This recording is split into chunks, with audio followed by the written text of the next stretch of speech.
সুপ্রিয় শিক্ষার্থীরা, আসসালামু আলাইকুম। সপ্তম শ্রেণীর ষান্মাসিক সামষ্টিক মূল্যায়ন 2024-এ সিলেবাস হচ্ছে 1 থেকে 124 পৃষ্ঠা পর্যন্ত, যেখানে 5টি অধ্যায় রয়েছে। একটা হচ্ছে সূচকের গল্প, বীজগাণিতিক রাশির সূচক, ভগ্নাংশের গসাগু ও লসাগু, অনুপাত, সমানুপাত এবং আকৃতি দিয়ে যায় চেনা। এই 5টা অধ্যায়ের মধ্য থেকেই তোমাদের ষান্মাসিক সামষ্টিক মূল্যায়নের সকল প্রশ্ন থাকবে। আমরা ষষ্ঠ শ্রেণীর গণিত প্রশ্নটা পর্যালোচনা করে দেখব সপ্তম শ্রেণীতে কোন ধরনের প্রশ্ন আসতে পারে।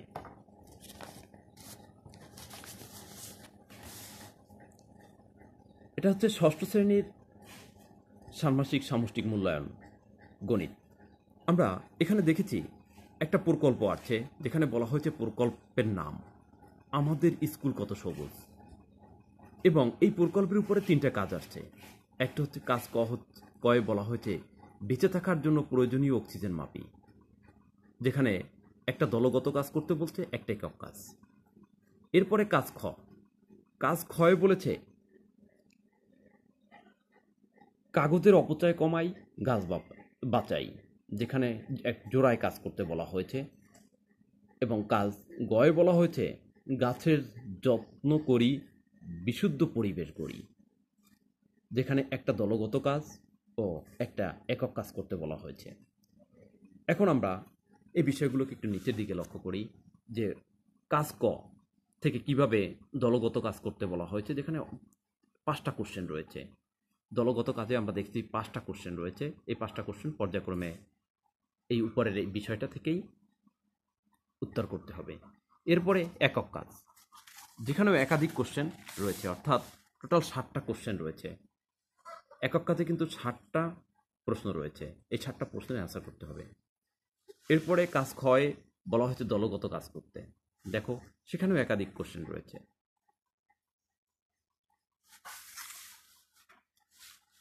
এরপরে আমরা দেখছি দলগত কাজ 2, যেখানে গাছ রোপণ পরিকল্পনা, অর্থাৎ কাজ গ থেকে বলা হয়েছে, যেখানে একটা আয়তক্ষেত্রের কথা বলা হয়েছে, একটা বর্গক্ষেত্র, এবং আয়তক্ষেত্রের ক্ষেত্রফল, বর্গক্ষেত্রের ক্ষেত্রফল, কিন্তু একটু ভিন্ন ভাবে। এরপরে একটা একক কাজ রয়েছে। তো এইভাবে করে সপ্তম শ্রেণীতেও তোমাদের গণিত পরীক্ষায় প্রশ্নের উত্তর করতে হবে।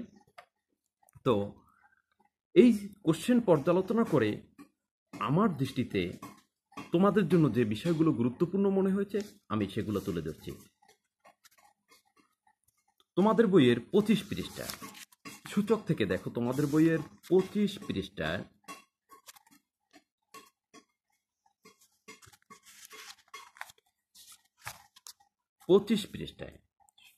সবাই লক্ষ্য করো।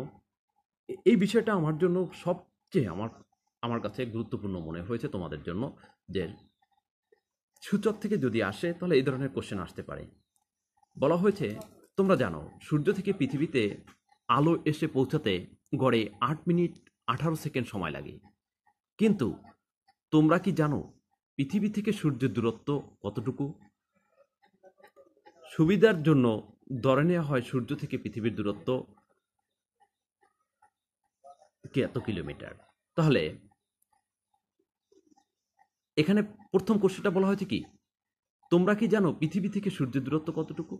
এরপরে পরবর্তীতে দেখো কাজের মধ্যে কোশ্চেন রয়েছে, পৃথিবী থেকে সূর্যের দূরত্ব কত হবে চিন্তা করে বলো তো। এরপরে আরেকটা প্রশ্ন রয়েছে, আলোর বেগ কত হবে চিন্তা করে বলো তো। তো এরকম করে তোমাদের পরীক্ষায় প্রশ্ন থাকতে পারে। নিচে একটা ছক আছে, ছকটা সম্পন্ন করবে। এরপরে পৃষ্ঠায় দেখো একটা ছক রয়েছে, যে ছকটাও খুব গুরুত্বপূর্ণ, তোমরা এটা সম্পন্ন করবে। এছাড়া এখানে একটা একক কাজ রয়েছে, যেখানে বলা হয়েছে পৃথিবী থেকে চাঁদের দূরত্ব এত কিলোমিটার, এই দূরত্বকে গাণিতিক ভাষায় ছোট আকারে প্রকাশ করো। এরপরে তোমাদের বইয়ের 29 পৃষ্ঠায় চলে যাও। 29 পৃষ্ঠায় 29 পৃষ্ঠার এই বিষয়টা কিন্তু আরও গুরুত্বপূর্ণ, অর্থাৎ কোভিড-19 মহামারীর কথা বলা হয়েছে এখানে, এবং সেই আলোকে এখানে বলা হয়েছে আক্রান্ত, দেখো এই ছকের মধ্যে আক্রান্ত রোগীর সংখ্যার গুণাকার এবং আক্রান্ত রোগীর সংখ্যার সূচকীয় আকার, অর্থাৎ এখানে গুণাকারে লিখবে, এখানে সূচকীয় আকারে তা প্রকাশ করবে। এই এই বিষয়টা কিন্তু বাস্তবে অনেক গুরুত্বপূর্ণ। এরপরে 34 পৃষ্ঠায়, তোমাদের বইয়ের 34 পৃষ্ঠায় আমরা দেখি কি আছে।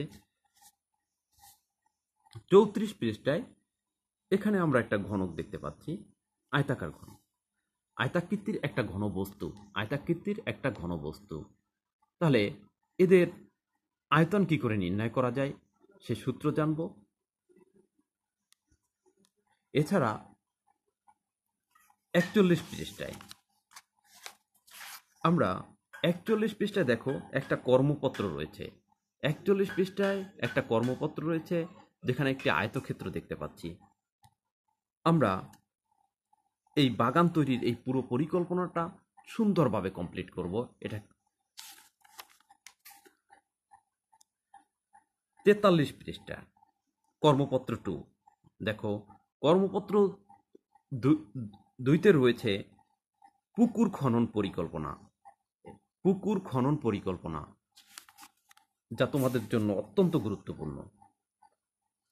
এরপর 53 থেকে 54 পৃষ্ঠায়, সবাই 53 থেকে 54 পৃষ্ঠায় দেখো, এইখানে এই একটা একক কাজ আছে, এটা পড়বে।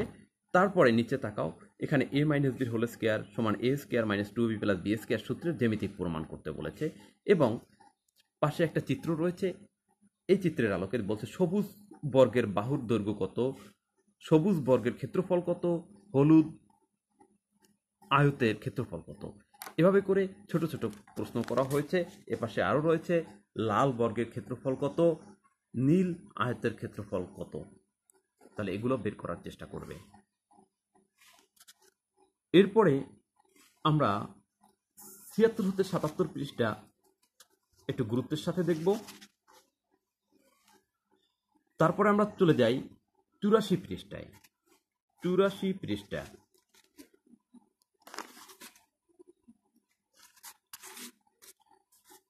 84 পৃষ্ঠায় দেখো, লক্ষ্য করো সবাই, এখানে অনুপাত, বিভিন্ন অনুপাত সম্পর্কে বলা হয়েছে। তার আগে আমরা লসাগু গসাগু থেকে বলতে ভুলে গিয়েছিলাম যে লসাগু এবং গসাগু এই অধ্যায়টা একটু এখানে বিভিন্ন প্রকারের লসাগু গসাগুর নিয়ম তোমরা শিখে যাবে।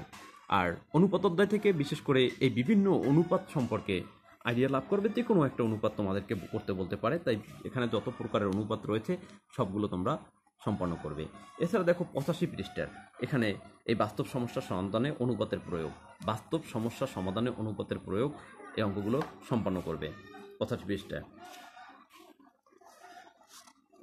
এরপর 89 পৃষ্ঠায়, 89 পৃষ্ঠার এখানে অনুপাত ও শতকরা একটা ছক রয়েছে। এই ছকের আলোকে তোমরা এই নিচের অঙ্ক সম্পন্ন করবে। এখানে দেখো বিভিন্নভাবে কোশ্চেন করা হয়েছে। বলা হয়েছে আনিকার বর্তমান বয়স 3 বছর 6 মাস, এর আলোকে প্রথম অনুপাতকে শতকরা প্রকাশ করো।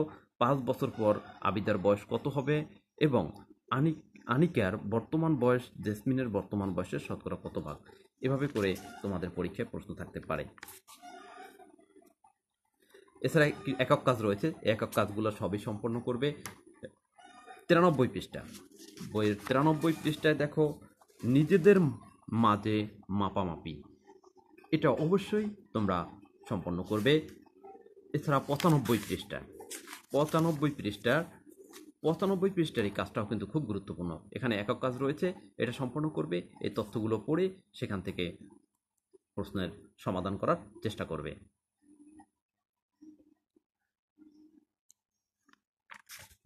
সকলকে ধন্যবাদ। তোমরা আশা করি এই বিষয়গুলো পড়ে গেলে পরীক্ষায় প্রশ্নের সমাধান করতে পারবে। সকলকে ধন্যবাদ, তোমাদের জন্য শুভকামনা রইল। ভালো লাগলে আমার চ্যানেলটি সাবস্ক্রাইব করবে।